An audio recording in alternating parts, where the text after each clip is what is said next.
I've been around broadcasting, mostly radio, for 70 years because my father was interested in radio down in Tennessee. He was a self-taught engineer, and he fixed people's radios for them. And he didn't have any money, but he talked a friend into putting up money and putting a radio station in a little town called Cookeville, Tennessee, when I was 3 or 4 years old. And I watched him. My mother said I cut my teeth on a microphone. Jack Lee could have done anything, but I'm really happy that he decided to go into radio. Wow, what an icon. I started with Detroit Public Schools, had a very good program, and had an FM radio station back when only schools had FM radios. So I started acting on that. I'd get a bus pass and get out of class and go over to that radio station and be in little radio dramas. And then from that I started doing professional acting. I was taking dramatics from the Tonto on the Lone Ranger show, John Todd, and I got in those ABC programs for some very small parts. In the Lone Ranger show, there was a character, the Lone Ranger's nephew, Dan Reed, the son of his sister, who lived back east. And he would come out every summer on a stagecoach when kids were out of school. It was a character for them to relate to, I guess. And it was paid as a non-principal, which meant you got paid half scale, and you had to have something like fewer than 4 lines. And so it usually involved being kidnapped by bad guys from the stagecoach, and the Lone Ranger and Tonto then rescuing me. So I had lines like, "You guys better," and then at the end, "Golly, Lone Ranger," and that was about it. My first station in Milwaukee was the old WAUX in Waukesha. I came as program director, and I did an on-the-air shift using the name Jim Sanders, which is my first and middle name, which I'd used in Detroit.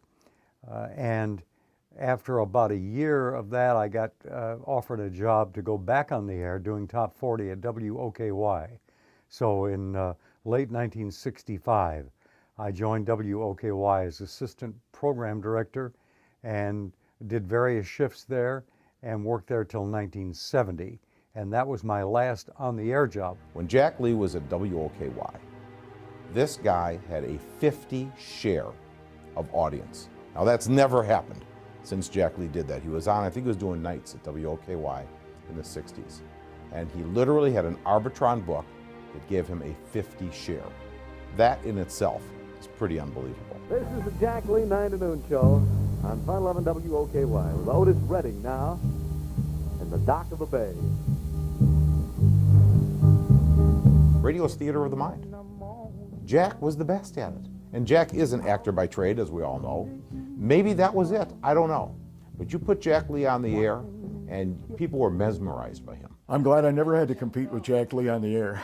Jack and I started working together in the 60s at WOKY, and we changed shifts constantly at that time. We're working all different shifts. So he ended up on the morning show, I ended up in middays. And in 1970, he went to WTMJ to become program director, and I took over the morning show because he recommended me. It turned out to be a great move. So then, eventually, I went to WEMP for a better offer, and as the station had problems, they needed a new program director. So I recommended Jack Lee. So Jack came to work at WEMP and became my boss. He was a tough boss, but he was a good boss, and we did well. He really made the station successful. I've never come across someone who could do a perfect radio Santa Claus the way Jack Lee can do it. His voice is tremendous, but more important, his interaction with kids on the telephone is just stupendous. When I came to WOKY, I started there at the time the Batman TV show just launched on television, and I was doing the evening program, and I could just feel the fact that people who would normally listen to OKY were watching television just before I came on. So I started a character called Bat Fink with the Wonder Boy Brucey as his sidekick, and for the 6 months that I was on evenings, I did the Bat Fink voice. And it was kind of a guy like that who lived down in the sewers under Midtown Milwaukee, you know, and one of them Schlitz beer trucks turned over on Sherman Boulevard, And it was all over the place. They spilled beer all over. It was terrible. I cut my tongue, but I got most of it up, you know. And he was that kind of a just disgusting character with a YMCA towel as a cape. And when I went into Days, they said, we love the voices, and now you're doing 9 to noon. Why don't you do some kind of a housewife character?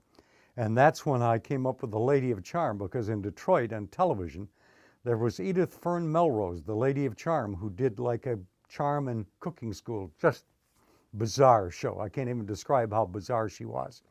And so I kind of did her voice, which sounded like this.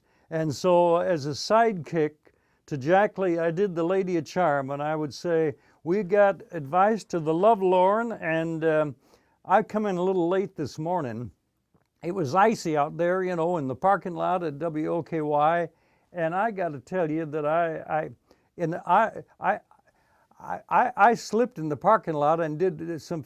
I did a figure 8 in the parking lot this morning, the hard way with Roman numerals. Oh, I got you there, Jack, didn't I? So she was the head of the Queen of the House Club, and then when I went into mornings, they wanted me to continue to do the character. And Bob Collins was a hire I made at OKY, and he liked the character so much that when he went to WGN in Chicago, he arranged for me by phone to call in and ad-lib with him once a week. And for about 10 years, I did the Lady of Charm on WGN in Chicago while I was a general manager at EMP. Jack never loses sight of the audience. He always puts that foremost in his mind. What does the audience think? What does the listener think? And even if it seems a little strange, he'll still keep that listener in mind.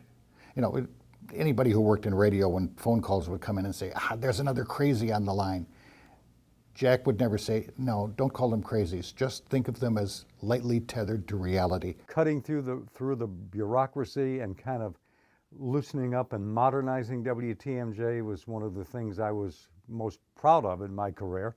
And then we had an automated background music station, and the change to WKTI format and call letters was a challenge. Jack asked me to be the production supervisor for this new station, so I got my first day job where I could work during sunshine hours.